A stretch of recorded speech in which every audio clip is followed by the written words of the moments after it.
When scholars look at ancient Hindu epics, they often compare the descriptions of certain weapons to modern nuclear, biological, and hydrogen bombs.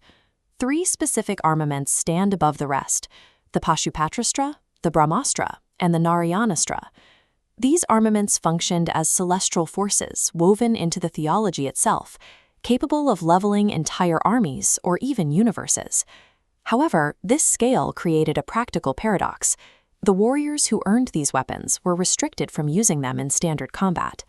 Evaluating these tools requires analyzing the specific trade-offs of their collateral damage, rather than just their raw output. This chart maps them out. We have destructive power on the vertical axis and the frequency of use on the horizontal axis.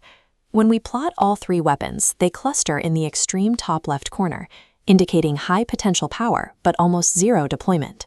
As the potential for destruction reaches a universal scale, the actual tactical utility of the weapon on a battlefield drops to zero. Lord Vishnu's signature weapon, the Narayanastra, was engineered specifically for managing overwhelming army-wide scenarios.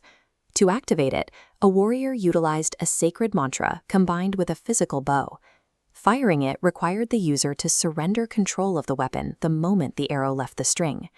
The weapon manifests as a shower of glowing projectiles that lock onto any active hostility on the battlefield. That brings us to its primary tactical limitation. Once deployed, the Narayanastra cannot be recalled. However, it has a built-in mechanical loophole.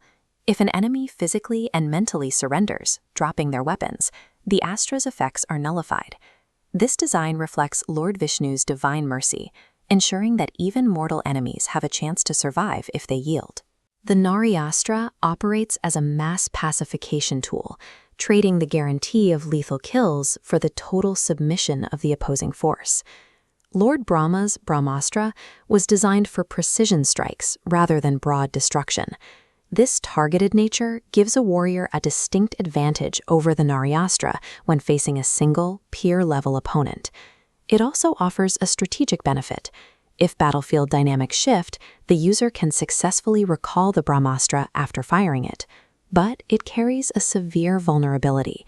The strike can be fully countered if the enemy fires their own Brahmastra in response. That countermeasure triggers a scenario of mutually assured destruction. When those two opposing forces collide in the upper atmosphere, the resulting explosion is powerful enough to destroy the Earth. We see this in the Mahabharata, where the sage Vyasa had to intervene to stop two Brahmastras from wiping out the planet. While the Brahmastra provides precision lethal strikes, its use carries a strategic risk of a world-ending stalemate. The Pashupatastra, Lord Shiva's weapon, is recorded as the most destructive force in the mythology.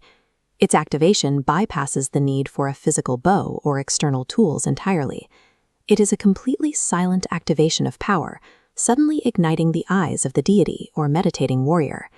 A user could trigger it through their mind, a spoken word, or a single glance. Once deployed, it produces a universal scale of destruction with no recorded countermeasures or weaknesses. Yet the Pashupatastra was never actually used in recorded mythological battles. Even Arjuna, the legendary heroic warrior, hesitated to deploy it, despite successfully acquiring it from Lord Shiva. The devastation it promises is so complete that it exists strictly as a doomsday deterrent. Choosing between these armaments depends entirely on the specific goal of the commander. This decision tree shows how combat scenarios demand different tools. If you require mass pacification, the path leads to the Narayanastra. For a recallable precision strike, select the Brahmastra. For a threat of universal annihilation, the choice is the Pashupatastra. This brings us back to the paradox. The most powerful weapon is the one a warrior is least likely to use. By building catastrophic fail-safes and universal risks into these weapons, the ancient writers ensured that escalation had a hard ceiling. These mechanical constraints suggest the ultimate goal of the epics was to test a warrior's restraint rather than their capacity for destruction.